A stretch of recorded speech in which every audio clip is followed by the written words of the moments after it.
time, okay? So we were saying last time we were talking about these scalar system, and we said that the trajectories are in the state space, which is essentially the real line, okay? So a trajectory can be, we said, a constant trajectory, that's an equilibrium point. We noticed it can be a segment between an initial condition and the equilibrium point, or it can be, so essentially, if this is the time, and this is x of time, trajectories are measured in between bands on the vertical axis here, okay? So this is where you find the trajectories. So if this is an equilibrium point, okay, this is constant. This is one trajectory, one point, okay? So let's do this drawing again. So this is a trajectory if it's an equilibrium point. Actually, we can't see your screen. Oh, sorry, I have to share my screen. Yeah. Oh, but I was sharing my screen. Why can't you see it? Okay, then I will have a look. No, I'll try again. No, for some reason. Yeah, I can't see your screen either. Now you can. Now you can. Yeah, see my screen. yeah. Now I can see it. So I was saying trajectories. Yeah, we discussed this last time. So a point, or if this is the initial condition, between the initial condition and the point, this is a segment, or maybe here, it's half line. Okay, if there is no other equilibrium point. Okay, it depends on where you initiate your system. Okay, or half a line, or of course, if there is no equilibrium point, you can have the whole real axis. That can be your trajectory. Okay, so of course these are the only trajectories possible on the real axis R. Okay, the type of trajectory does not depend on the initial condition. Okay, and any segment is in a finite time interval. Okay, in a finite time interval. And then we showed here that we have stable equilibrium points, which can be, of course, attained asymptotically. And we can notice the equilibrium points plotting the dynamics fx with respect to the trajectory space with respect to x. And here we can identify attractor equilibrium points, which are stable, and repulsor equilibrium points, which are unstable. Essentially, and also saddle points as well.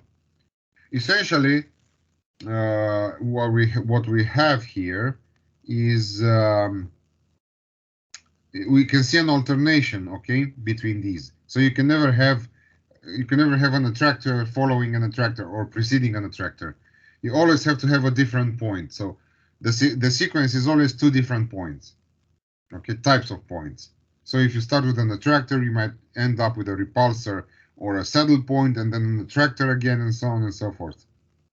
So they follow one another. Okay, they follow one another. Okay, if fx is not 0 for all x, such as this situation, for instance, or this situation, and so on and so forth, that means that the equation fx equal to 0 has no solution. No real solution, of course. We're interested in real solution. Okay. Hence, we have the same trajectory all over the entire real line, the entire real axis. Okay, and no equilibrium points. No equilibrium points. That means that the system is in constant dynamics. It never stops. Okay. So they say here that is okay. Half-line trajectories are between plus and minus infinity and an equilibrium point. And segments, of course, are between two equilibrium points. Okay, actually, you can look here. Yeah, this is half-line trajectory. This is a segment between two equilibrium points. This is another segment between other two equilibrium points, and so on and so forth. Okay, all right. So equilibrium points are essential to determine the behavior of the system. Okay, equilibrium points uniquely characterize your nonlinear dynamical systems. Okay, so if you know the equilibria and you know how the equilibria, where they stand and their type, you can essentially say everything about the the nonlinear system. Okay, so equilibrium points are crucial, and they are very helpful in assessing a lot of the issues about the system.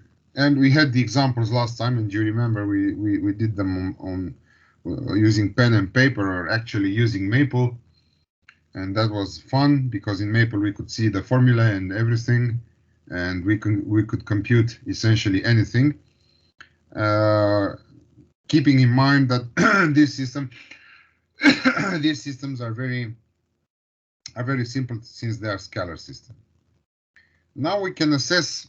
We have been discussing, and we can assess stability theoretically. So we can essentially give some results and definitions about the stability of an equilibrium point, depending on somehow on what its dynamics is doing close to the equilibrium point. Okay. The stability concept here, it says, is the sensitivity of the solution with respect to the initial conditions. Yeah. So, and that's Lyapunov stability. This is the philosophy of Lyapunov stability. So essentially, if you do a perturbation in initial conditions, or if you perturb the system from the initial conditions, what happens? And that what happens tells you whether the equilibrium point is stable or not. Please keep in mind that the stability is no longer in the sense of the linear systems, that it belongs to the system, but stability this time it belongs to the equilibrium point. Okay, the only case where this is global is the case of linear systems. Linear systems have only one equilibrium point in the origin. Okay. So essentially, if you say that the origin is stable, the whole system is stable in some sense. Okay. But in general, these are all local results, and stability is with respect to an equilibrium point. So when the dynamics is ending, is the dynamics ending towards the equilibrium point, or is the dynamic veering off or fleeing the equilibrium point, the simple trajectory? That's the question. It's not about the entire systems. Of course, there are results. There are actual results on global stability. Indeed, there are results on global stability. But those are very difficult to find and very difficult to compute. Even local stability is not so easy to assess, and we'll see that because most of the times we'll deal with sufficient conditions for the stability of the equilibria, not necessarily necessary conditions. Okay. Yeah. Okay. In a second, we'll give a definition of stability. Okay.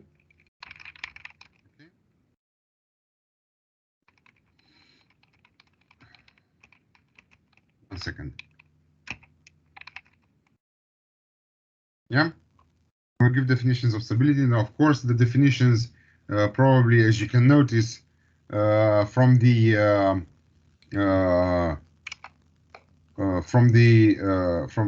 slide, from the screen. On the screen, you can see a definition with epsilon. These definitions using epsilon, these are very nice mathematical definitions, and they state very clearly what we mean. However, they are difficult to apply per se. Hence, we probably need some nice theorems, some nice propositions to tell us something about stability, some more computable things. Okay. Right. So we have a dynamical system, x dot is fx, scalar for the time being, but probably you can imagine that these definitions can be extended further to multiple dimensional nonlinear systems. Let x star be an equilibrium point of this system. That is, f of x star is 0. Then the equilibrium point x star is called stable if for any epsilon for any positive epsilon, there exists delta depending on epsilon, also positive, such that if the initial condition is very close, so the distance between the initial condition and the equilibrium point is smaller than delta, it means that actually the trajectory, depending on time and the initial condition, is close to the equilibrium point by epsilon for any moment in time. Okay, so this is a local definition because it talks about very small variations. Epsilon is small, you can imagine. Okay, so if there exists if the initial condition is close to the equilibrium point, implies that the trajectory is close to the trivial trajectory by epsilon. Asymptotically stable means that there exists this delta depending on the value of the equilibrium point, such that if the initial condition is close by delta 0 to the equilibrium point, then the distance between the trajectory itself, the perturbed trajectory, and the equilibrium point is asymptotically 0. That's asymptotically stable. And anyone can imagine that this is the strong notion which would be very nice to have about our systems. Okay, we'd like them to be asymptotically stable. Okay, and an attractor can be asymptotically stable. Right? And then there's also the notion of exponentially stable.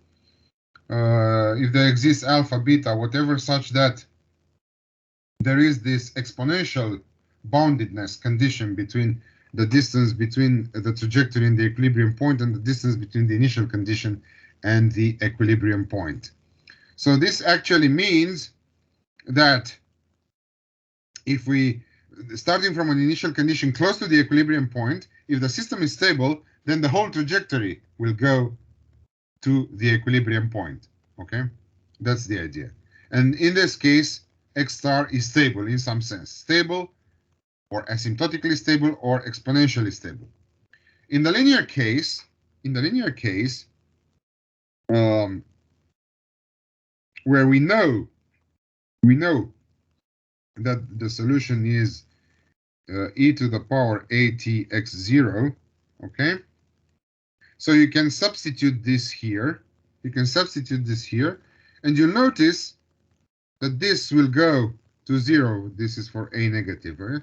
When t goes to infinity. So essentially, if a is smaller than 0, then asymptotic stability is fulfilled. But asymptotic stability is equivalent also to exponential stability, because you can see alpha is positive and this one goes to 0. Okay, this one goes to 0 if alpha is increased. Okay, so these notions are more or less due to the fact that the solution in the linear case has this explicit form, scalar or no scalar. For linear systems case, okay, so linear systems case, asymptotically stable is equivalent to exponentially stable. Okay, but this is true only in the linear case. Okay, where 0 is the only equilibrium point.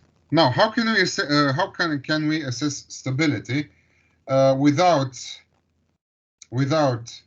looking at all these epsilon things? So we need some qualitative measure of this, or quantitative measure of this. Okay.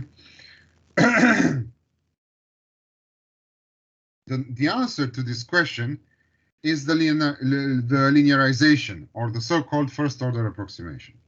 So first of all, you realize by this definition that we are interested in what happens to the so-called error between the state, the error between the state and the equilibrium point. This is an error. Okay.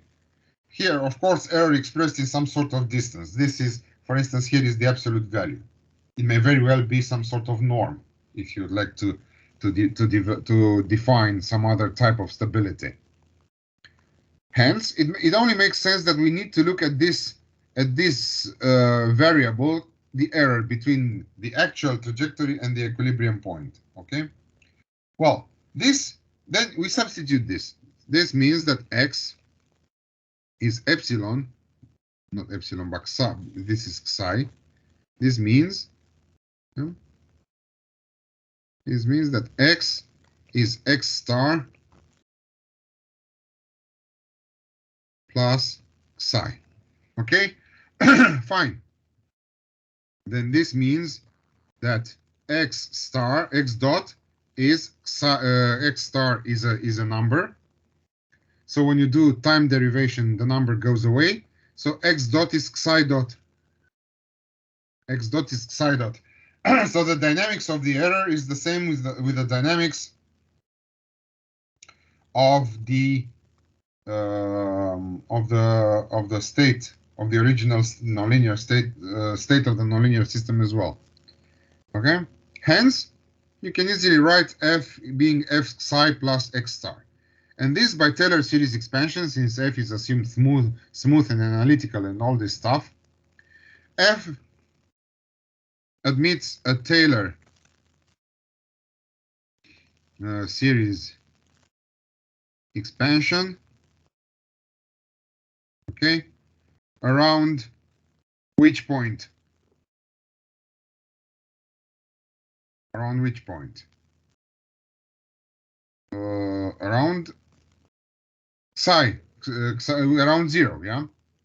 Series expansion in psi, yeah?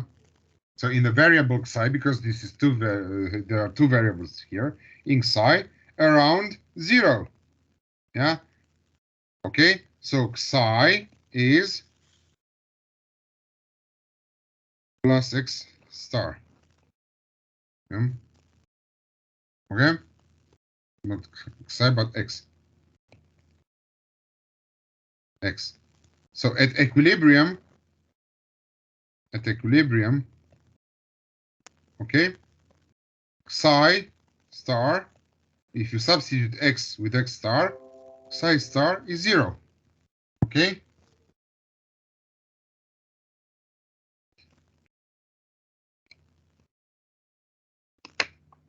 One second, please.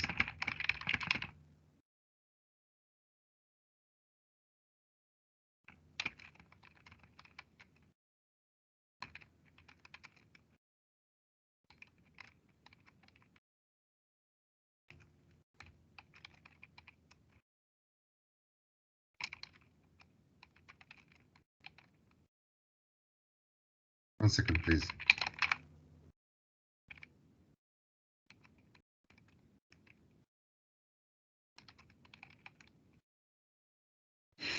Okay.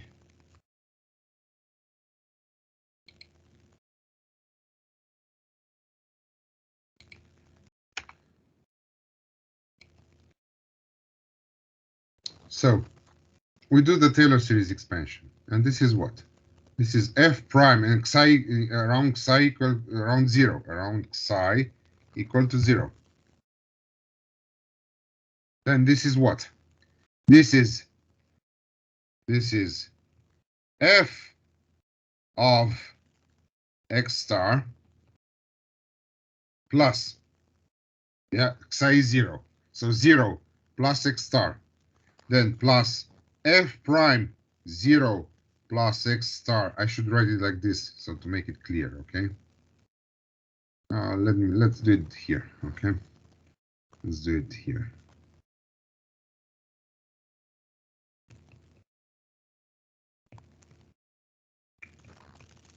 Okay, so around 0, f of 0 plus x star plus f prime of 0 plus x star psi minus 0 plus f second 0 plus x star psi minus 0 squared, and so on and so forth. Okay? That's why you come to this expression. That's why you come to this expression. And these are higher order terms. Now, please keep in mind that the variations are very, very small. So the more you increase the degree of the expansion, these terms essentially are more and more negligible. Okay? All right, and it's just like I said here, the Taylor series exists due to the analyticity, the smoothness, essentially, of F. So, dropping the higher order terms in 13, you get the first order approximation. First order approximating equation, which is zeta dot is f prime of x star zeta. This is the Greek letter zeta. Why have we changed the name of the letter? Because this is a different object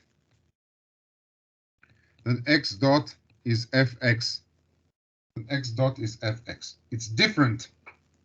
They are not the same object. Please keep in mind that. However, the behavior of this object, even if they are different, tells us something about the behavior of x near x star.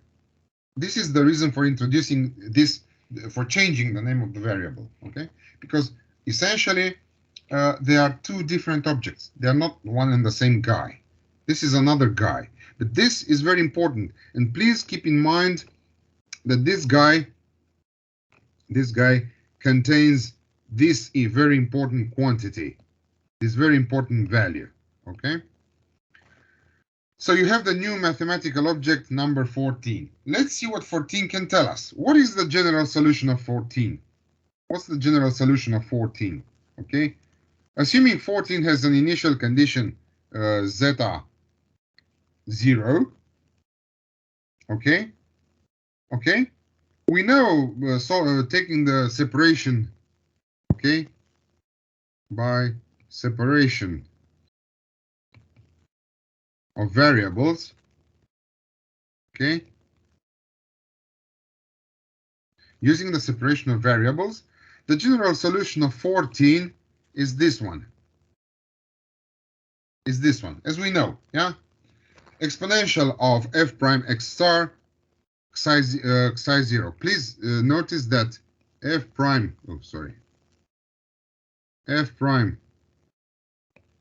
x star is a real number. This is a real number. Okay, so it makes sense. And I think this is missing something here. What's wrong here? What's wrong here? This is missing something. We should have a t argument, right? Okay. There is a t argument as well. Okay. All right. So, if this is the solution, the question is, when is this fading away? When is this fading away? Huh? When is this fading away? Well, this is fading away even exponentially because the solution is given by an exponential term. This is fading away exponentially if and only, or if, no, not only if this is negative. If this is negative. If this term is negative, if f prime x star is a negative number, then this is asymptotically dying out when t is growing to infinity. Okay, and they say here that one can also show that psi of t is exponentially going to 0, provided that psi 0 is sufficiently small. Hence, we have the following result. Called the theorem of the theorem of the stability by first approximation. Probably you can imagine that this kind of results will be extended to two-dimensional and then n-dimensional systems. So, considering a nonlinear system x dot is fx, with the function f continuously differentiable, if x star is an equilibrium point of 8, of system 8, such that f prime of x star is negative, then x star is an exponentially stable equilibrium point. To be more precise, there exists delta, a positive delta, depending on the value of f prime of x star, such that any solution of the differential equation corresponding to an initial condition in this ball, or in this interval x star minus delta plus delta, exponentially goes to x star. Exponentially goes to x star. Okay? Is this result clear? Is this something you have been expecting or you have seen before? Is it? Have you seen this before? Have you encountered this before? I'm asking you.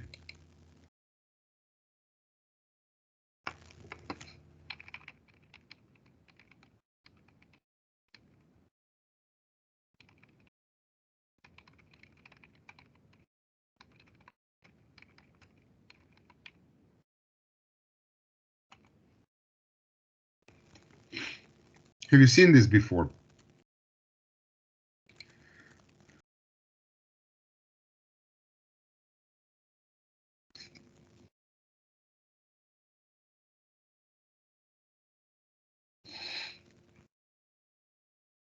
Hmm?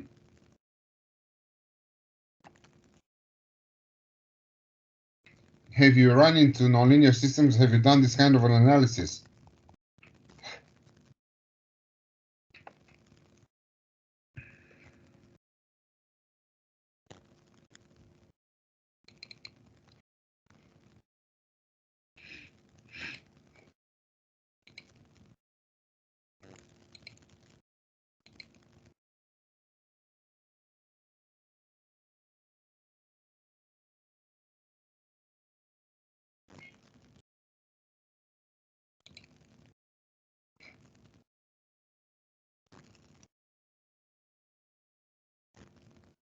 Are you still here? Yes. So I was asking you, have you seen this before? Have you run into such ideas before? I don't think so. Oh, really? Okay. So let me just tell you that what's in store. What's in store for us from this point of view? In store for us in the near future is that when we have this system, x dot is fx, and f is fx is n-dimensional, okay? Is n-dimensional. Actually, f is defined on Rn and valued in Rn. Then we can look at the object psi dot is a psi, where a is the Jacobian of x with respect to x star, and this is an Rn by n matrix, okay? And then the solution of this is psi t is exponential of at psi 0, okay? And probably this will go to 0 when a is stable and t goes to infinity. And that will imply probably that x star is stable in some sense. Okay, so this is what is going to be expected in the next lectures. So this can be extended, okay? And we'll see in detail how this is done for systems of multiple dimension, okay? This is for first order systems, but this can be extended to any order systems. And now let's go back to the examples we saw last time. Okay? The examples we saw last time. Let's go back actually here to these examples. So you see the linear case is a particular case. Why? Because here fx is ax.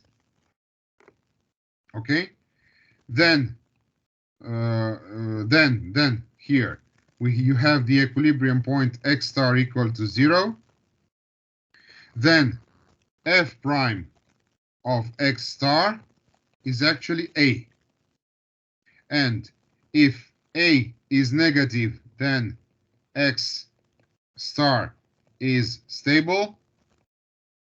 Okay? If this is positive, then X star is unstable or anti-stable essentially. Now what happened? The question is, okay, in the scalar case, this doesn't make sense. The question is, what happens if it's 0? What happens if A is 0? Cannot tell. Should it be stable? Sorry? Shouldn't it be stable because it can't like move? In Well, it's a constant, right? So essentially you have x dot equal to 0. That means x is a constant, right? That's what you're saying. Yeah, but you can't tell from this. Yeah, it is stable because it's constant. Well, stable in some sense because it's not going to 0. You see? Okay. That it's stable in another sense. That it's bounded. Yeah. It is bounded. It is bounded. However, I can't tell from this one. I don't know. I just managed to do the computation. I could do the computation, but I couldn't say. True? Well, we know in the linear systems case that having multiple 0 eigenvalues in the matrix A, it means instability. It leads to instability. But we know that from linear systems theory. We can't tell in this framework. Do you understand what I'm saying? This is a simple case of a scalar system, but what happens is if you have a multivariable system? Do you agree? Let's just put some numbers to these systems. 1, 2, 3, 4, because it's easier for me to keep track. Okay, so example number 2, fx is x minus x squared, x cubed, sorry, meaning that equilibrium points x times 1 minus x squared is 0. Then you have what? 3 equilibrium points, right? And x star is -1, 0, and 1. True? That's how I remember it. You agree? These are the equilibrium points. Right. So now we do f prime of x. X is minus 3 x squared plus 1. True? And then you have 3 situations. F prime of -1 is what? -2. Negative. Hence, -1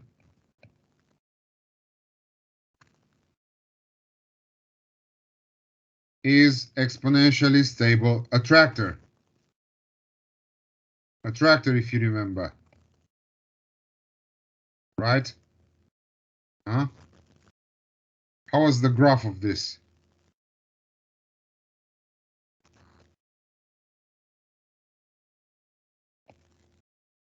Do you remember the graph of this?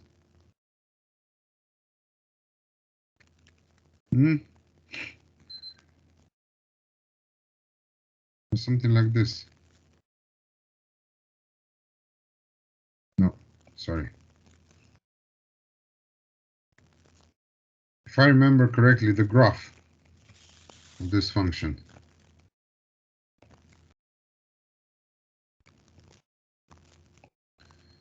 Right?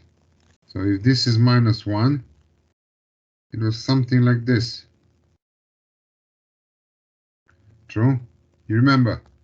-1, 0, 1. Right. Now, f prime in 0 is what? Is +1. Positive, hence x star equal to 0, not stable. Repulsor, right? Repulsor.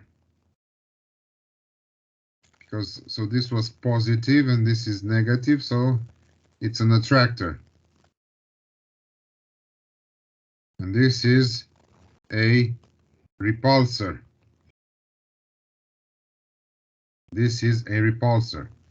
And f prime of 1 is again -2, negative, hence x star equal to 1, exponentially stable, again an attractor. Again an attractor. Okay, so you see the things are clear now, based on the graph, based on this first order approximation analysis. Okay. Then example number 3, fx is minus x squared, hence f prime x is minus 2x. True. Equilibrium point, it's only 0. Hence, f prime of 0 is 0. Undecidable. I don't know how the origin is here, so I can't tell from this analysis. I can't say anything here. Okay? But I know that this function looks like this, true? Okay, so this is fx is plus or minus, oh, sorry, minus. Sorry about that. So, yeah. So this is fx is minus x squared. And the plot is like this, right? So this is what? Because this is negative, and this is again negative. So this is a saddle point. Saddle point. Also unstable, but I couldn't see that. I couldn't see that from the first order analysis. I cannot see that. You see? So the situation when the derivative, when this guy is 0, I cannot say anything. The same will happen when we talk about matrices. If the matrices have origin eigenvalues in the origin or on the imaginary axis, essentially, we can't say anything about the stability of the equilibrium point. Okay, in example number 4. Example number 4. Fx. This is the what? The Riccati equation or the fish pond? No, this is the Riccati. True? Riccati equation. Then f prime x is 2x minus 1. The equilibrium points are 0 and 1. Yeah? Equilibrium points x star are 0 and 1. Then f prime of 0 is minus 1, negative. So minus 1 is exponentially stable. It is an attractor. Okay? And f prime of 1 is 1, positive, 1, not stable. Not equilibrium point, I should say here. Equilibrium point. A repulsor. A repulsor. And this is essentially what the plot is telling you. Okay. This is what the plot is telling you. The plot is saying this is 0, this is fx equal x squared minus x, this is x, this is 1, okay? So this is the attractor and this is the repulsor. Whereas if you change sign and you go to the fish pond, so this is different from the fish pond. This is different from the fish pond, where fx is x minus x squared. And then we have that f prime x is minus 2x plus 1. Okay? The equilibrium points are the same. X star belongs to 0 and 1. Yeah, because 0 is the empty lake, and 1 is the full pond. And then you have that f prime of 0 is 1. So the empty lake is an unstable equilibrium point. Is an unstable equilibrium point. Stable equilibrium point. Whereas f prime of 1 is minus 1, negative, stable equilibrium point. Yeah, so this is what? Empty lake,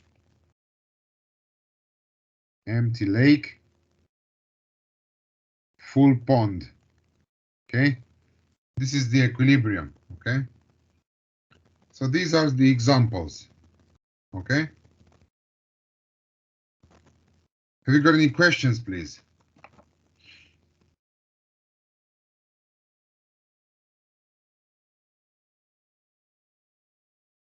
Questions, please.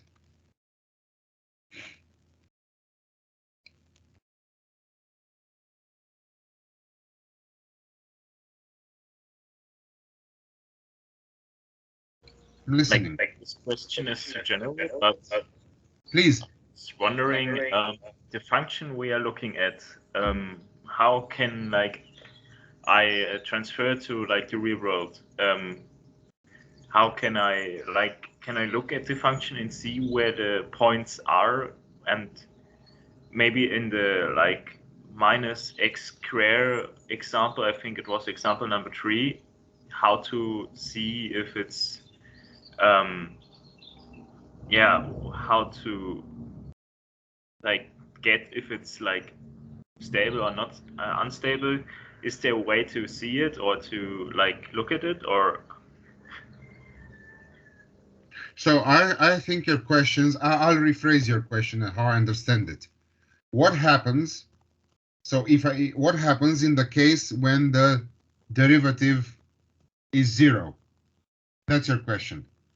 And yeah, maybe like that to get a better understanding. Yes, and you're asking, can I look at the function f and at this plot f of x versus x? That's your question. Is this your? That's the question, yeah. Right. Well, we cannot do that in general. So if you have a multivariable system, if f is a vector field, how can you plot this? You cannot plot this any longer. Okay, in the two-dimensional case, we'll have the phase plot. x2 versus x1, we can do that. We can have the phase plot, okay? We can have the phase plot. But if you go multidimensional, 3, 4, 5, 1000, you cannot look at this plot any longer. In this case, we were lucky. In that case, you have to try different other methods to assess stability, or you can just look at the simulations. You see? But we'll see there's different methods. We'll have an energetic method also of Lyapunov. Actually, this derivative stuff is a consequence of the Lyapunov theory of energies. Okay? Those are also sufficient conditions and not necessary and cannot tell us essentially everything. However, they can be better than these first-order approximation methods. But if these methods fail, then you have to just do simulation and look at things, if you can't prove otherwise. In this case, the scalar case, which is trivial in some sense, well, which is very simple, not trivial, I would say that we benefit from the fact that we can plot things. But you cannot do that in the multi-dimensional case. You see what I mean? So this is not a way to assess stability, the one that we do here in the scalar systems case. However, this is good for understanding things. You see what I mean? Yeah, of course.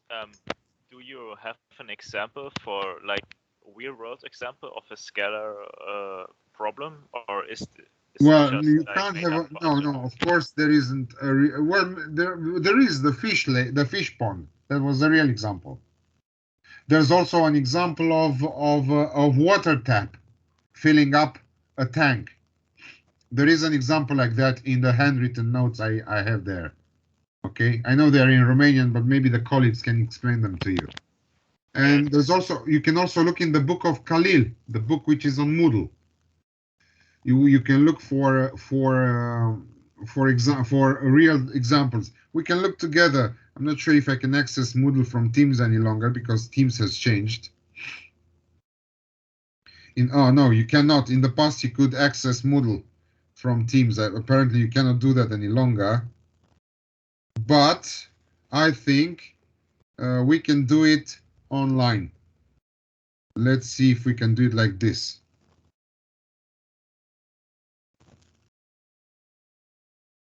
Right. I'm trying to. Okay. So I have a code now. I have to put in. I must type in some sort of code. I have an app. It's called Authenticator to be able to. Do you know you can also access Moodle like this yourselves?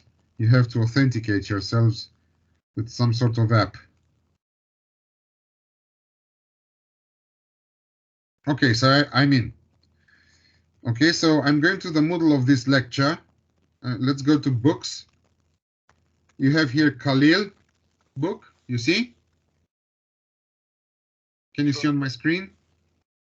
It's still loading, but yeah. Yeah, it's still loading, of course, because it's a big file. It's a big file.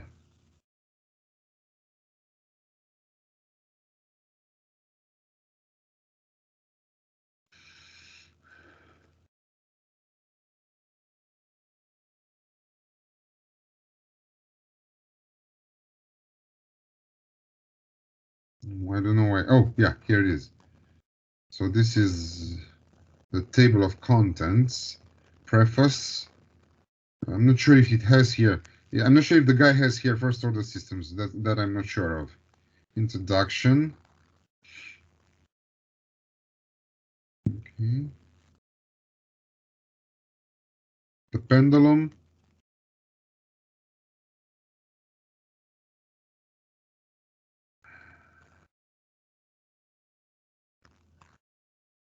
Spring damper.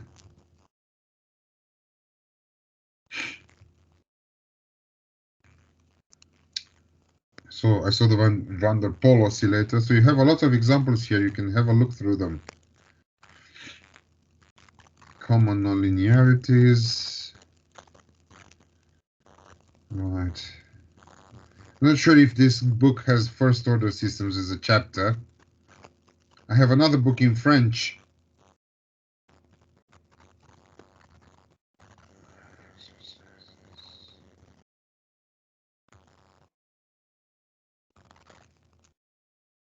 No, this is also. This is also. Oh no, it starts with second order systems automatically. Okay, let's go. No, I haven't added here. So I have examples in the book of Radu Stefan, our colleague. I'm not seeing the book here for some reason. You should have the book uploaded. All right. Well, it's not here, but there are some examples, of course. Let me see if I can find. this book for you live, so to speak. Lectures, nonlinear systems. Let's see if I have their book. Strom, Popov, Malek, whatever. No, these are the. Then I have to go to books. Books. Oppenheim.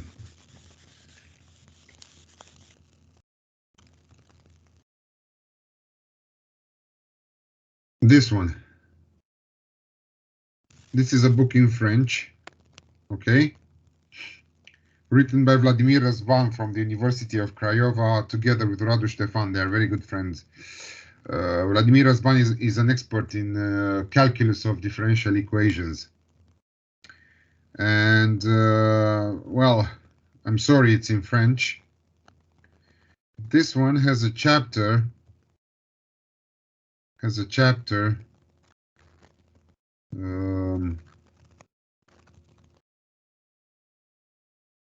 Of first order systems, because the lectures, the chapters follow the story of this book. They follow this book because this was very nicely written. I'm sure there is a version in Romanian as well. I'm not sure if they have a version in English. I guess they should, but I don't think they do. You see, first order, premier order, that's what it means in French, first order. Oh yeah, look, you remember there were some examples. Was the electrical circuit with the Josephson junction, okay, with one node, if you remember, and a nonlinear resistor, okay. So that was another example. Then it's the Riccati equation I told you. Then it's the what? Okay, so look, some example. You see, this is tunnel diode as well. Okay, so you have only one dynamical circuit element, the capacitor. If you look on figure 2.6 dash A. Okay, so you see it's one variable. ID is the only state. This is a scalar system. This is a scalar system. Okay, here you have, for instance, filling up a tank. The first exercise is about filling. This is also a first order system. Okay, then you have something with temperature. So there is many examples. There are many examples. This one, look, an electromechanical sensor. This is a nonlinear first order system. So does this answer your question? Yeah, it might have a lot for me to get it to understand it better, because yeah, I know. I'm sorry, the book is in French. I don't know how good you are with French, so I think if I should be able to translate it at least. Yeah. Maybe you can. Yeah.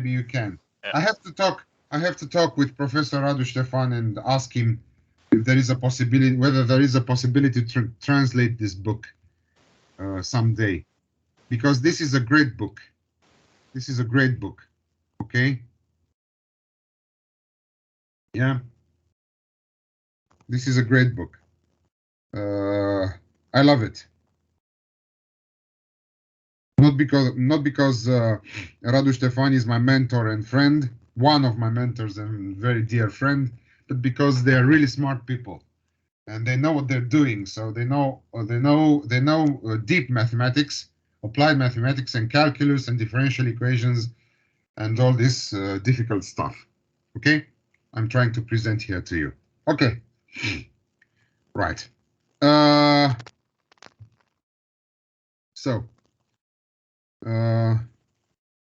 Okay, so this is the end of the this chapter, I suppose. So now for a moment, let's have a break, and I'm going to prepare for you the stuff about second order systems. So here you have, this is in Romanian, I'm afraid, but my friends here promised they'll explain it to you. You see, this is if you look, Florian, here it's a simple electrical circuit with a source, voltage source, a capacitor, and a diode. You saw that in this is from the French book, solved. You see, so I computed it, I solved it, I found the solution of the differential equation and studied the equilibrium points and all that has to do with it. So I'm not sure, maybe you'll ask Theodor or Andrei. Andrei is not here today. You can ask them to explain these. Maybe you can study together this example somehow on Teams or something like that, or you can meet or whatever and discuss. If you're interested, they can show you. You can look on these notes. And I'm sorry I haven't written these in English. Maybe I should someday. To be honest, at the moment I haven't got time to do that. To put this in, to turn this into English. Okay. I think it's fine. As long as I can read it, I will be able to translate it. Yes, please do that. Please do that, and ask your colleagues to help you, or ask someone else to help you. Yep. They will. It's not difficult. Trust me, it's not that difficult. I remember I used to read when I was in London. I was working with Alessandro Astolfi, one of the famous people in nonlinear control, if not one of the most famous people in nonlinear control. So we were working together, and the guy gave me some books in Italian. Okay, and that was not very difficult because Romanian and Italian are quite close, but still, it was in a foreign language. And to be honest, some French I do speak. So for me, it was a bit easy. But to be honest, this is difficult, so it should be translated into English. I'm going to talk to Radu Ștefan about this to make an English version of this book.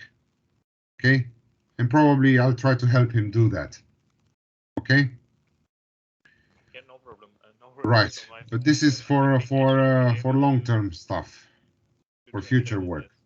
Yeah. Right now, let's have a break, and me preparing.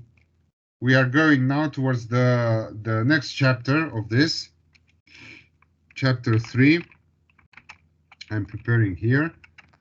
Second order systems. Second order systems, okay? Let's insert material.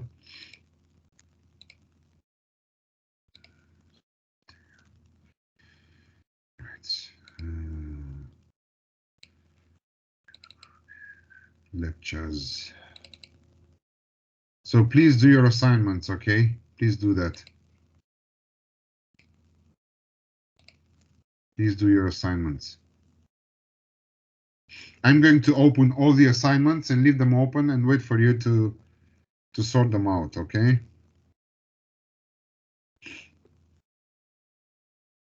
Okay, it has been loaded. Right. Right. Okay, cool.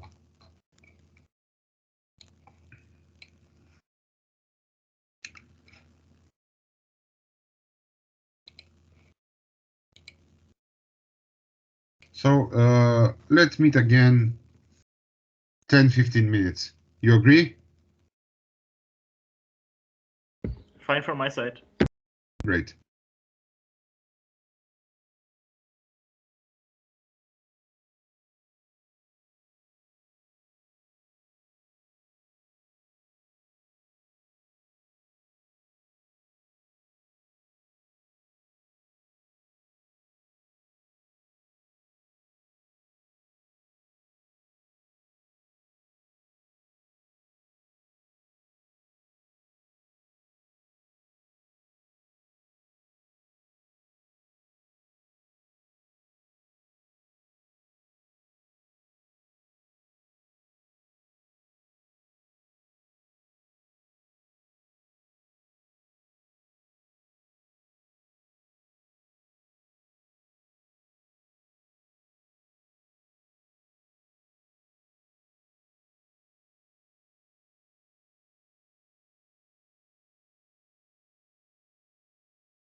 I'm back. Are you here, please? Yes, I'm here. Okay. I'm here too. Right. Transmitting live from the land of stupid.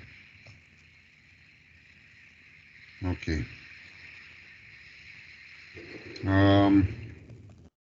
Right. So just take my advice and try not to go out, because apparently some of the animals in the parliament did not let the green certificate go through. So if you ask me, try to keep safe to the best of your knowledge. Anyway, there's not much to ask for people who are essentially, in all senses, illiterate. Well, now second order systems, okay? Second order systems. Second order systems, we study them because they're a special case. First of all,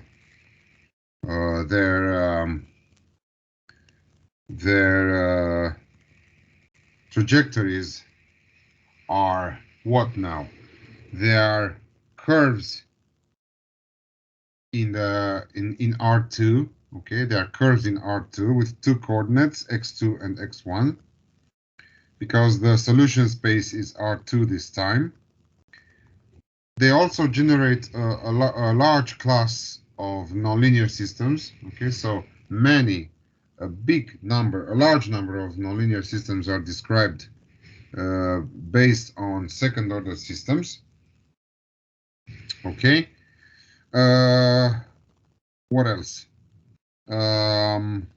So we've got geometry this time, okay, more than we had in the first case, and also they establish for multiple order, for systems of more differential equations, they establish the necessary theoretical background to be able to extend to all nonlinear systems of any dimension n. So it only makes sense to talk about them separately, and you'll see that this is a large chapter. Okay, this is a large chapter. Important, okay, and I'd like you to pay attention to this, because the notions here are crucial in your further understanding of the subject. Okay, right. So let's carry on. Second order system, they say here a special case. Common properties with other classes of nonlinear systems exhibiting more particular characteristics. I just told you that. And of course, the important one is that the state space is the R2. Okay, this is the state space. Hence, the trajectories are parametrized. I would say here curves in the plane. Okay, they are parametrized, and of course, they probably also have a direction. Yeah, they also have a direction. This feature has been exploited by French and the Russians as well, because they introduced geometrical concepts, especially Poincaré, in the qualitative analysis of differential equations. So now we're going to see a little bit of geometry doing its stuff and creating ideas and notions required to study and to analyze such systems. Okay, right. Okay, so we had examples of second order systems in the first chapter. Okay, so need I remind you that the benchmark example, the example of all examples, is the gravitational pendulum. Okay, is the gravitational pendulum. Okay, whose motion is described by a second order principle. Okay, so this is the gravitational function. This is, I don't know, the friction, torque. Okay, I just put F, but essentially they are torques. Okay, they are not functions here because this is rotational motion, so these are torques. Okay, so we just split the gravitational functions into two components, one like this and the other one like this. Okay, This is the normal, and this is the tangential, okay? And this is the angle theta. This is the angle theta, okay? Right? So we know we can write these things. We remember that.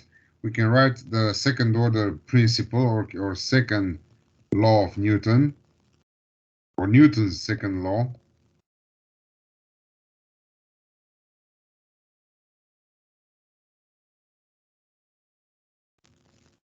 Newton's second law, okay? And we can have here that inertia times theta double dot, that's the angular speed. So the angle is theta, angular displacement or position, angular displacement or position, theta dot angular velocity. All right. Plus, now we have the friction force. Okay, so this is let's take it, I don't know, K theta dot L, okay, torque, right? Actually, all right, this is a torque here. This is theta dot. And then we also have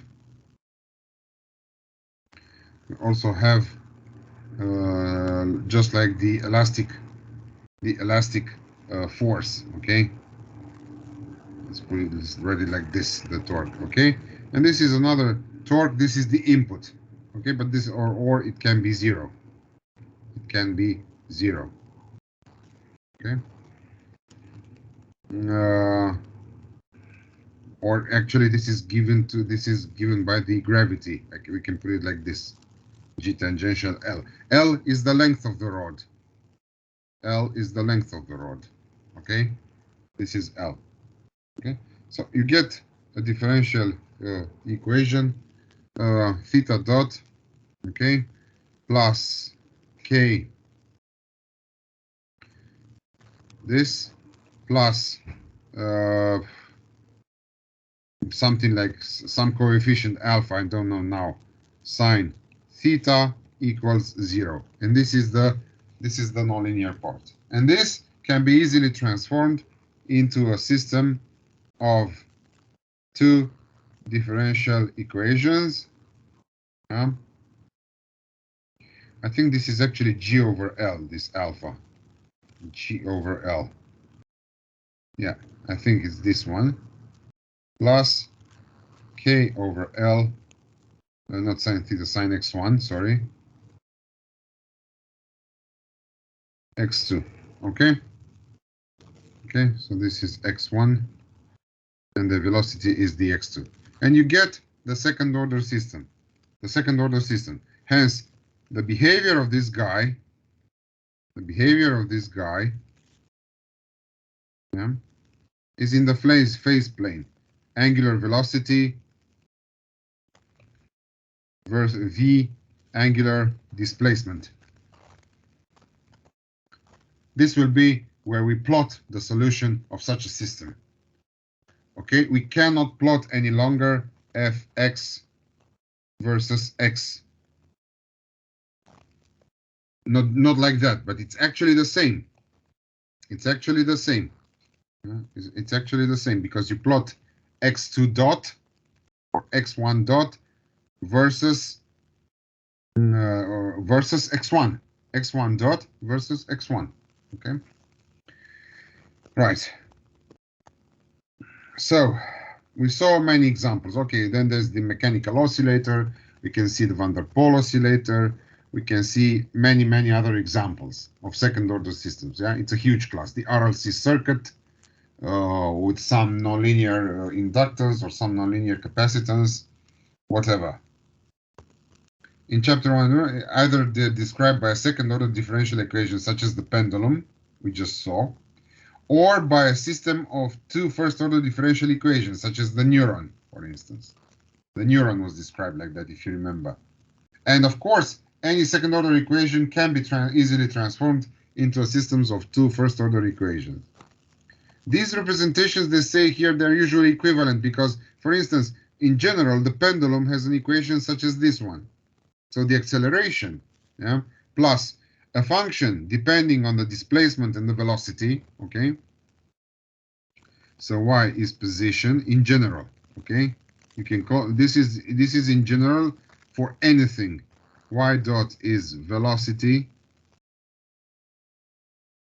okay? So in general, any second order equation can be written in this form, because any second order equation has got an acceleration, has got something depending on the position, and some friction, some dissipation, depending on the velocity. So this is very general, and any second order differential equation can be written like this. Yeah. Now just doing this change of variable, position and speed. Let's say velocity here, not necessarily speed. One gets this number 2 form. Yeah, you recognize that. You recognize that. Yeah. So this is f x1 x2. But mind you, this is defined on R2 and is valued in R. This f, this capital F. And you get this, and this is minus f actually. Okay? You get this. Of course, we have the Cauchy normal form of dynamical systems, which is this one, given with two vector fields, F1, with a vector field, sorry, with two components, F1 and F2. And the question is, can you write x, so from x, from 1 to 2, things are clear. Now the question is, can you write from 2 or 3 back to 1? Can you recover 1? That's the question. That's the main question. The answer is yes. Yes, you can do that. So there is a one-to-one relationship in some sense, subject to some mild or not so or more restrictive conditions. This is true. Okay. Of course, if F1 satisfies the so-called implicit function theorem, the implicit function theorem is telling you how to write an implicit solution. Okay, and under which conditions you can do that. And that's actually a solution of your equation. So essentially, you can try to write x2 as a function g of x1 and x1 dot. And then you differentiate x1 dot. x1 double dot, okay? So x1 dot is x2. You see the first equation. And from the second equation, you consider that x2 is g of x1 and x1 dot. Okay, so you differentiate the first equation. Okay, you differentiate the first equation, for instance, here. And once you differentiate that, you get this form. Okay, so essentially, if you can do that, so now if x2 is that, then by 3, you get x1 dot is f1 of x1 and g of x1 and x1 dot. That's what happens. And now you differentiate, okay? And you have x1 double dot is of this form. It's all depending on x1 and x1 dot. So you get the first equation. You get number 1. Okay? So this is here, you get 1. Okay? So there is a one-to-one relation between these two. Okay? In general, we are interested in the Cauchy normal form number 3, two first-order differential equation.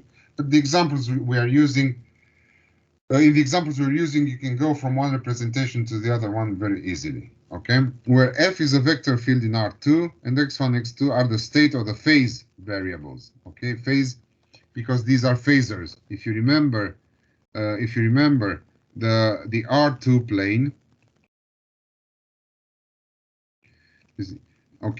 is isomorphic and backwards to the complex plane. Okay, and in the complex plane, any point the complex plane is called a phasor. Okay, it's called a phasor. Yeah.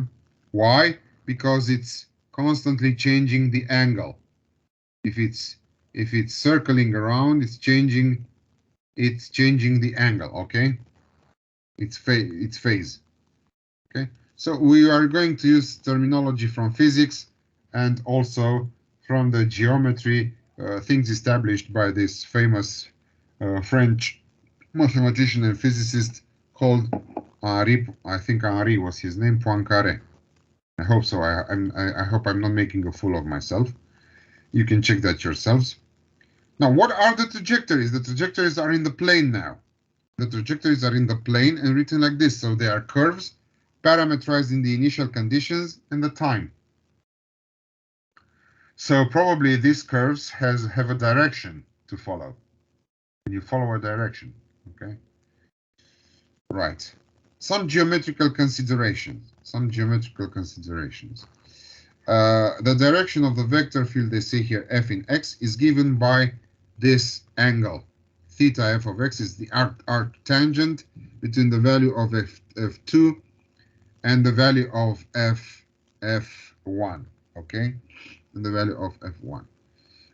Note that the vector field is tangent to the trajectory you have in the phase plane. Yeah, is tangent to the trajectory, and that only makes sense because it's a derivative, and derivative means tangent. Okay, means variation. Okay, the vector f is tangent to the trajectory in point x. One can understand that the shape of the trajectory is the integral curves, because you have to integrate, associated to the solutions of 3 by drawing the vector field f at points where f, theta of fx, is, or this guy here, is constant. And this is called the isoclines methods. We do not study that explicitly. You can take that and look at it in the book of Khalil. Why we don't do that? Because nowadays Maple and MATLAB can draw the solutions themselves. Right. So another interesting example is the mass spring damper example. Okay, mass spring damper example. So you have a mass. Okay. Mass. I'm not sure if m. It's m. And this is the spring. And this is the damper. And this is the external force F. And then you have the elastic force here due to the spring, and here at the surface you have the friction force. Yeah, mass spring damper system, mechanical. We call him, when it's, especially when it's linear, oscillator. A mechanical oscillator. We'll go also. This is another benchmark example. We are going to take through the entire chapter. Okay, so consider y the position or the displacement of the mass. Sorry, not mass. Of the mass. Y. Okay, right. Ft is external, right? Friction, viscous friction, by the way.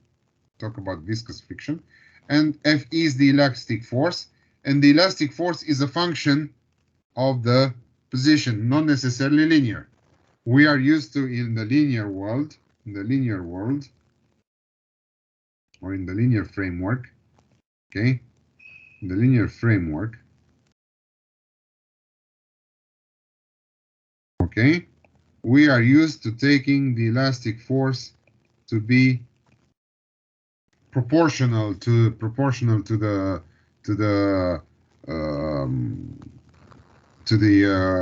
displacement, usually multiplied by some friction, elastic constant K. Elastic constant K. Well, this is not always the case.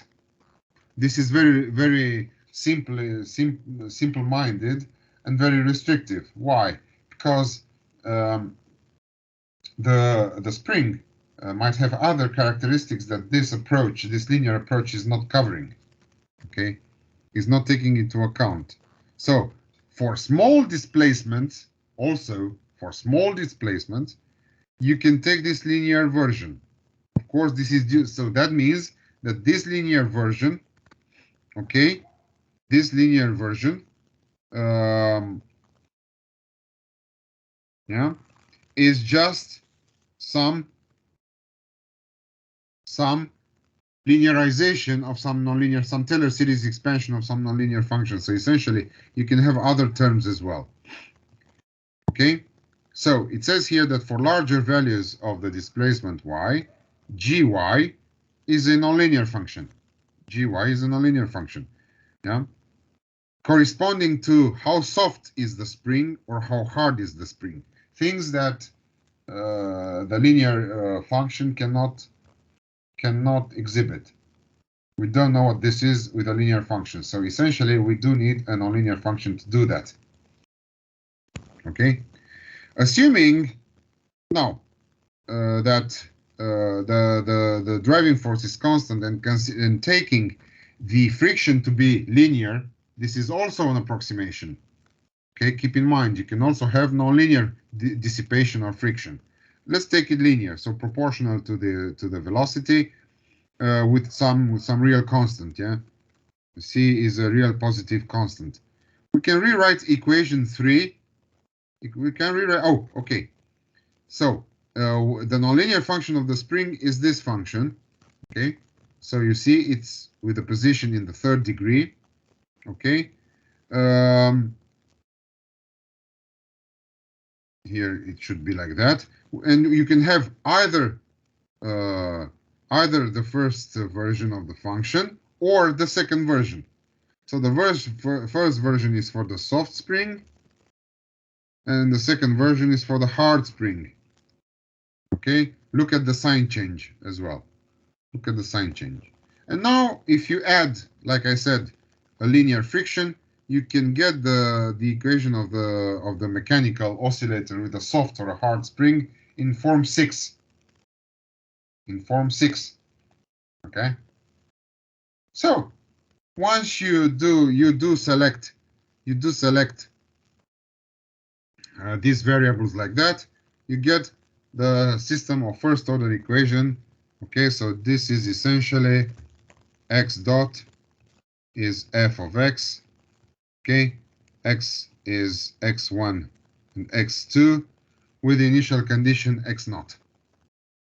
So this is your system. Equilibrium points, x2 star equal to 0, and furthermore solve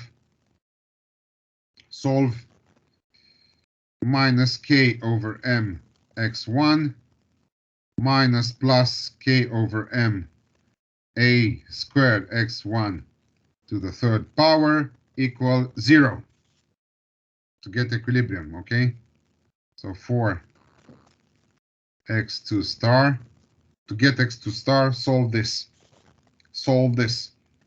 So this is equivalent to x1. Actually, more than x1. I think we can take as a common factor minus k over m x1 times 1 plus minus, now the sign's changed, a squared x1 squared, this is 0. And here you get x1 star 0, okay? And furthermore, so this guy goes away, is simplified because this is not 0. And you also have 1 plus minus a squared x1 squared is 0. Okay. And for the plus sign, there's nothing you can do. But for the minus sign, so for plus sign, no solution. Let's see, who's the plus sign, the hard or the soft? Do you remember? Is the hard. So if you have a hard spring, there is no equilibrium. Okay, no solution, no real solution. Okay, no real solution. But if it's a minus, so hard. And for the soft, you get 1 minus a squared. X1 squared is 0. Hence, x1 squared is 1 over a squared. Right? Is it a squared or a? No, it's a squared. Okay. So you get x1 is 1 over a plus minus. So we have 3 equilibrium soft. So for the soft spring, we have 3 equilibrium points. 0. No. 0, 0. Yes. Then minus 1 over a 0 and minus 1 over and plus 1 over a 0. Okay, I'm not sure if all of these computations are correct. I hope so. I hope they are. I just hope they are. Okay. But essentially, this is how you do it. You have 3 equilibrium points. So you clearly understand that one of them is stable, the other 2 are not. Or 2 are stable and one of them is not. We'll see that. And you will see that it's very interesting, actually, what this simple solution determine in this phase plane. You'll see that they'll actually build a geometrical figure. And this is very interesting. Very interesting what's happening. So I just computed the equilibrium points to have a flavor, to give you a flavor of what's going on. First of all, just like in the scalar case, we have to define the concept of solution. So we need to say when solutions exist and whether they are unique or not. So we have a similar, since you noticed that if you can write x2 versus x1, depending on x1, so you can understand that you can reduce the discussion to a simple scalar equation in your proofs, and you can get a result similar to what we have just witnessed in the scalar case. So similar to the existence and uniqueness theorem for first-order systems, if f verifies some sort of Lipschitz condition, especially if f is differentiable and continuously differentiable, or even more if it's smooth, then locally there exists a unique solution to our system. And the theorem looks like this. Consider the system x1 dot is f1, x1, x2, x2 dot is f2, x1, x2. If f satisfies the Lipschitz conditions, that is, if there exists a constant, a positive constant, capital L, such that the distance in some norm this time, you can't have absolute value any longer. Look closely. You need some norm, geometrical, Euclidean norm, or some other important norm, some other norm. Okay, probably Euclidean in this case. So if the distance between fx and fy is limited by the distance between x and y, is bounded, upper bounded by the distance between x and y multiplied by the Lipschitz constant L, for every x and y in some sort of ball, this is a ball, okay, if you write such relations, that means they're in some sort of ball, or circle, or disk, essentially, more or less disk, actually, not a ball, but a disk. Then there exists a positive delta such that equation 7 has a unique solution in a time interval spanned by this delta with the initial conditions x1 naught and x2 naught. So for very, very small variations, this system has definitely has a unique solution. Okay, That's for real. So we are on legal ground. However, please do keep in mind that everything we are discussing here are local results and not at all global. Okay. Of course, now we need to qualitatively analyze the integral curves in the phase plane. Okay. So how do you obtain the trajectories? So you eliminate the time variable. You eliminate the time variable from the parametric equations. Okay. A simple example we can see here is, for instance, this very simple system. X1 dot is X1 with the initial condition is X1 naught. And X2 dot is 2 twice X2. Okay. Excuse me a second, please.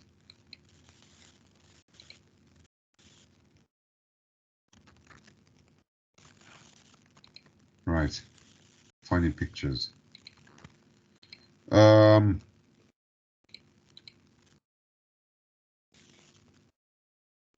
Okay. Right. From the state. Okay. So this simple example, X1. Sorry about that. Excuse me a second, please. It's the dean.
Sorry about that. Is about the planning of the jobs. I thought it finished, but apparently from the rector's office there was an announcement that there are some mistakes, and I have to check that a little bit later. Okay, so where was I? Oh yeah,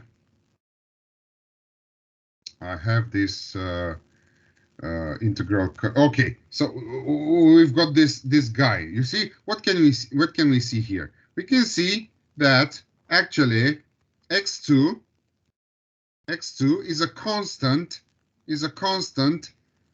times x1 squared. X1 squared, right?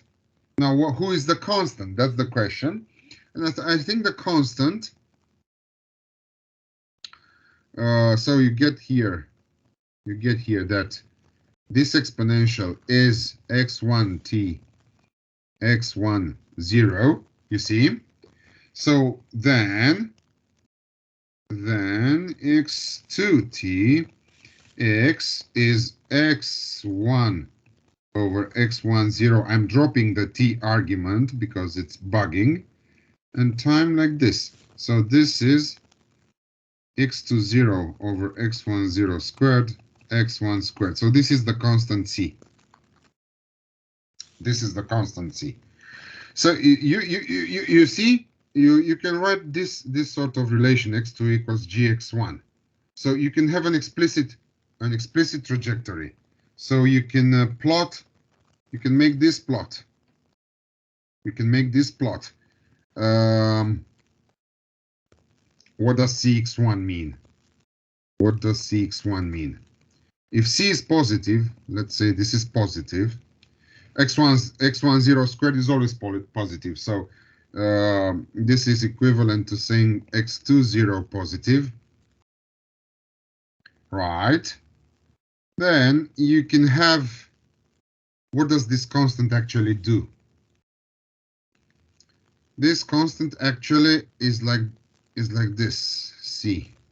Oh shit, sorry about the. This is going to be hard to draw. Yeah. So this is how it's depending on c, like this, depending on the value of c. Okay, and you have the unique equilibrium in 0. But you can have this plot, and this is x2 versus x1. Okay, phase plot.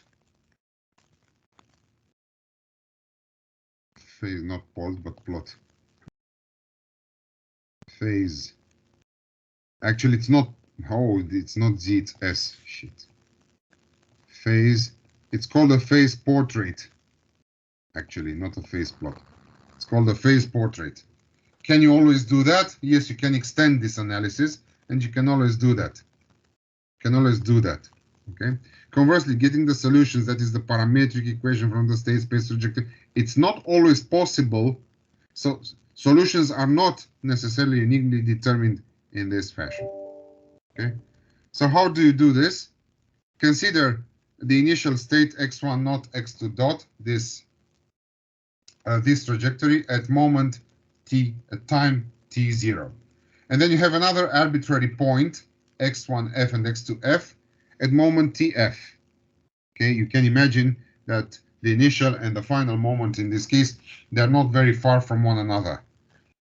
Well, in this case, if x2 can be written as a function g of x1, then separating the variables, that's the idea, you would explicitly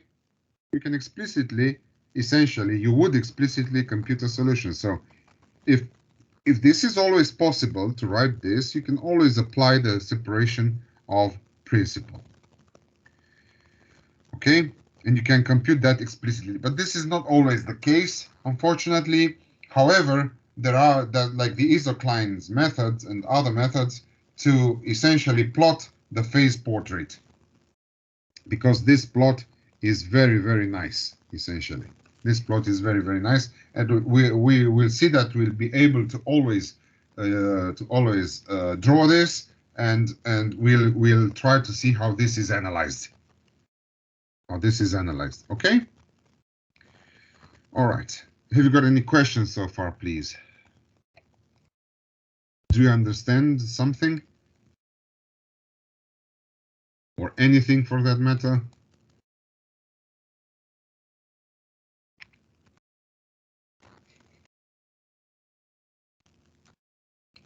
Hmm?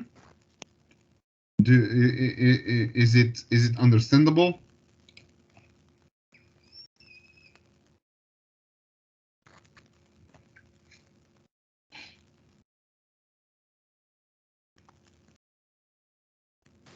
I would say yes, but I think Okay. I will. My advice is to try and study this material and using the book of Khalil as well by ourselves from time to time, and especially when you try to do the assignments. Okay. So I also open the second assignment. I'll try. Essentially, I'll soon try to open all assignments and leave them open until some of them until Christmas, because there are 4 in total, and the rest of them until the end of the lecture. Is that all right with you? So you have enough time to solve them and to upload the results. Okay? And once you have uploaded something, please let me know. Okay, you can write it on the Teams channel of this lecture. Is that okay with you?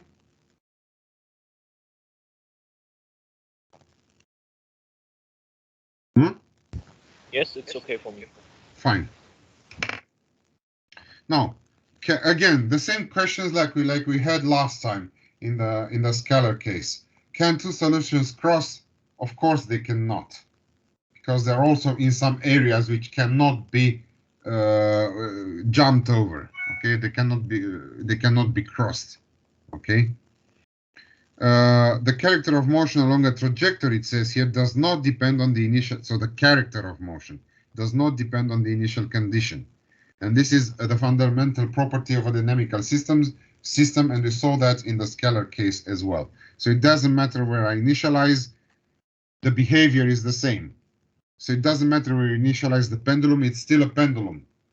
It still has the dynamics of the pendulum. The dynamics doesn't change with the alteration of an initial condition. Okay, the alteration of initial conditions is useful only for for assessing stability. Well, the trajectory segment between 2 arbitrary points is passed in a determined time interval, and they say here C4. Yeah, you can see. Yeah, so a segment can be easily be drawn from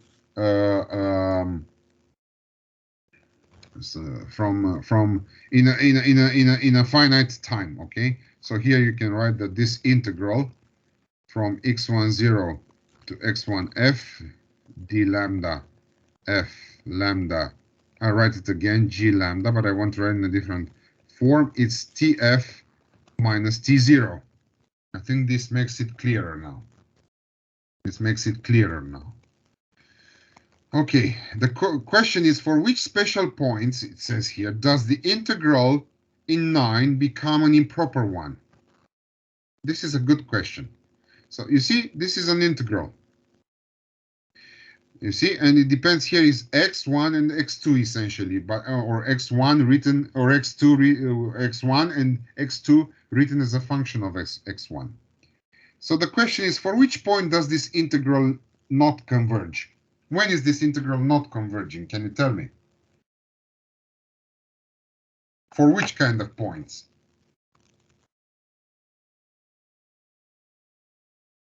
When is this integral not converging?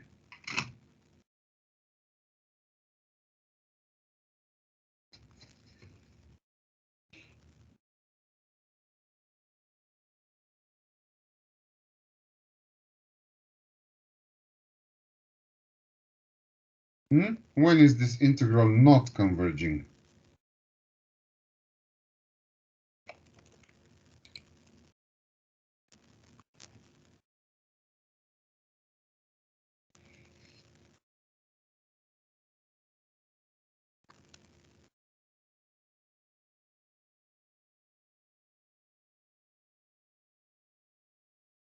Can you tell me for which points this integral is divergent? Look at the form of the integral in 9. And tell me, when is this blowing up, essentially? and is not finite.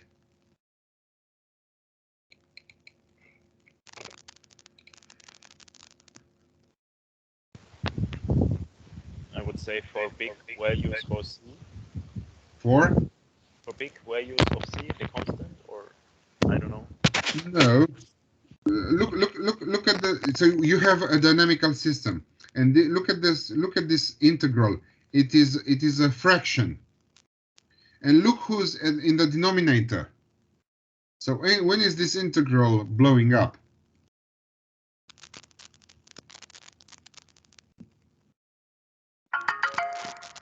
Hmm?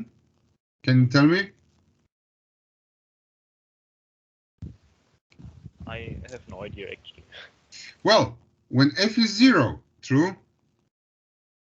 When Yeah, f okay. is 0, it's blowing up, right? Yeah. You agree? Yeah, then it's Okay, and when is f0? That's the question. For which values of the arguments of f is 0? I would say in the equilibrium points. Exactly, for the equilibrium points. Exactly. Sorry. Excuse me a second, please.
All is well and when ends well. Apparently, things have been sorted out with our paperwork problem, so I'm fine. Florian, I was talking to you. Indeed, it's about the equilibrium points, okay? So when for which special points, the question is very clear, okay? For which special points, okay? Answer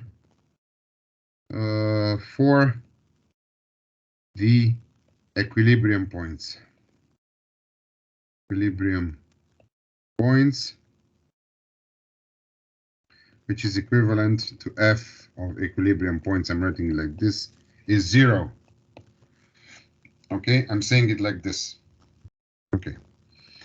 Hence, however, the equilibrium points, which are constant trajectories, they are approached, but look asymptotically. They are never touched, okay, by the dynamical system, because it's not dynamics. Okay, it's as easy as that. Since it's not dynamics, it's not dynamical. Okay, so they are approached asymptotically, representing constant solution of the system.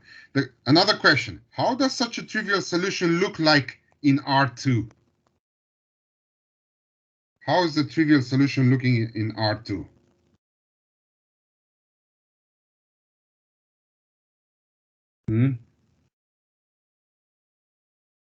Let me not use red any longer. It's a point, huh? Because it's constant. This is how an equilibrium point looks like, right? It's a point in the plane. It's a point in the plane, okay? Okay. The set of trajectory in the state space represents the phase portrait, the one which I said we can plot, the phase portrait. But the equilibrium point is a point, and sometimes not only a point, but we'll see they can be some closed curves, okay, for some special systems. So we can also have limit cycles. A point or a limit cycle, okay? Okay, a point or a limit cycle. These are the stable, but a limit cycle is not a constant solution, okay? So they were asking here about constant solutions. No, constant solutions are the point. This has to be deleted because they were asking how does the constant solution look like in the phase plane. Well, that's how it looks like, a point. The limit cycle is some sort of dynamical solution, okay? Is some sort of constant dynamics, so to speak. Okay. Right. And finally, for today, I would say we should talk about the importance of equilibrium points as well as the importance of linearization. So consider x star, x1 star, x2 star, an equilibrium point of 7. Obviously, equilibrium point means no dynamics, so f1 of these x star points equals f2 of x star points is 0. Hence, each equation can be expanded using a Taylor series expansion around the equilibrium point. Take the first equation. So the first equation is x1 dot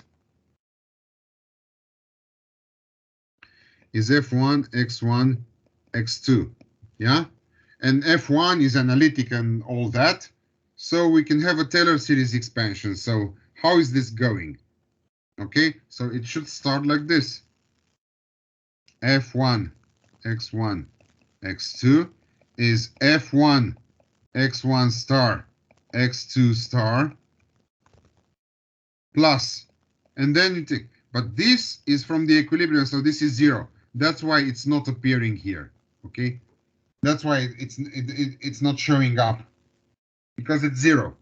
So around the equilibrium point, f1 is the first derivative times x1 minus x1 star plus the first derivative with respect to x2 times x1 in x1 and evaluated in x1 star and x2 star times x2 minus x2 star, okay, plus higher order terms.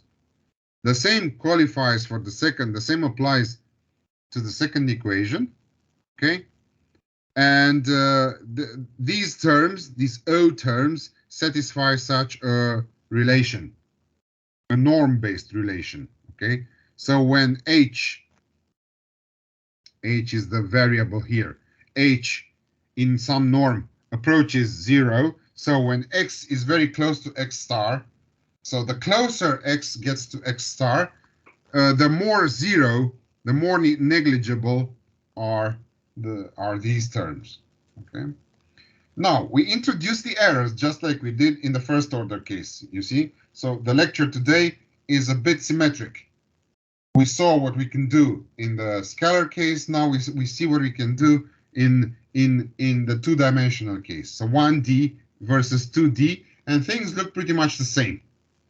Okay. Now you can understand that the proofs and the mathematics behind this is much more complicated in the two-dimensional case, but things are pretty much the same, and they follow the line of the first order systems. Right. Now we introduce the variations or the errors or the deviations. Okay. Now the same, just like earlier. Okay. Hence we get here that x1 is psi1 plus x1 star. And here we get that x2 is psi2 plus x2 star. And furthermore, we get here that essentially xi dot is psi I dot, because x1 star and x2 star are constants. Hence, we can write the system in the deviations, in the errors, in the state, and now this is the error becomes the state, and it's this one.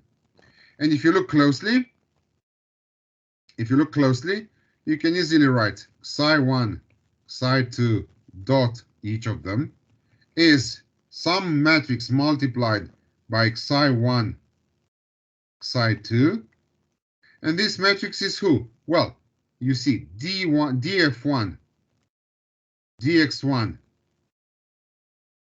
okay, in x1 star, x2 star, then df1, dx2 in the same points, and so on.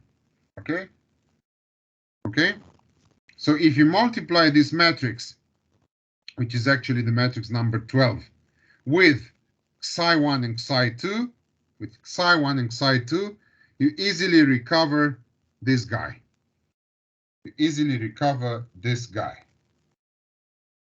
Okay? So this is a matrix vector multiplication, which is not so difficult. So essentially, you can write the system in deviations or in errors, the error system, yeah, the error dynamical system. You can write it in the form of 11. You can write it in the form of 11. Okay? Right?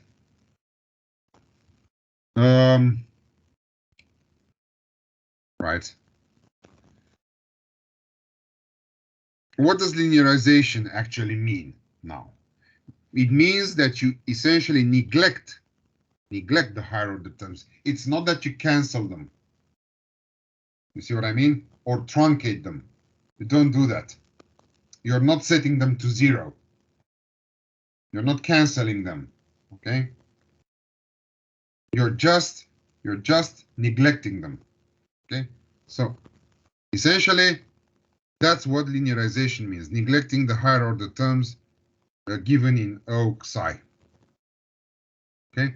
Now, just like in the scalar case, note that the linear system psi with psi dot is xi is a different mathematical object than different from the original system x dot fx. Although they say here the deviations are very small, it doesn't mean that the properties of the linear systems in psi are automatically transferred to the properties of the nonlinear system. Okay, so it says here it's difficult to obtain rigorous results because you're talking very small variations. In some situations, the linear systems, however, the linear system written in errors, so 11, is very useful to study nonlinear systems. Okay, for instance, in analyzing the stability. Okay, the local behavior in the neighborhood of an equilibrium point of the nonlinear system is directly proportional or similar to the behavior of the linearized system in the neighborhood of 0. So this is a scientific fact. This is a scientific fact, okay? This is not just because they are the same system. It's just because the variations are very, very, very small. And starting next week, we are going to be able to classify the equilibrium point. We are going to make a classification depending on the behavior of the linearized error system around 0.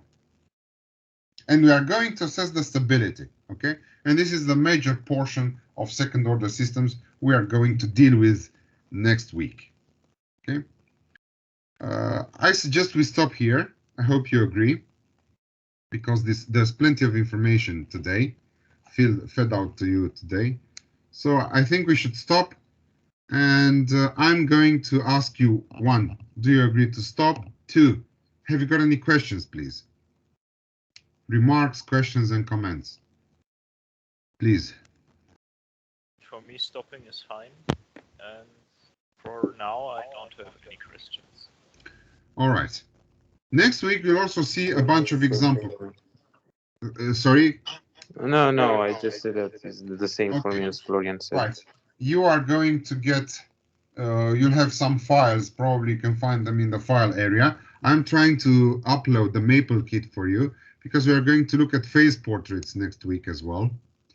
And they look very nice. We can also do numerical integration, so we can also work in MATLAB as well. There's no problem about that. Okay, and you remember we had examples working in MATLAB, and we are going to clearly understand the behavior around the equilibrium point, because that's very, very interesting. Then that tells us essentially almost anything about the system around the equilibrium point. All right, and please do not forget about the first assignment. Okay, try to do something about it. Okay, I'll leave it open anyway, but just keep in mind. Okay, right. Well, if there's nothing else, I'm just going to end this meeting.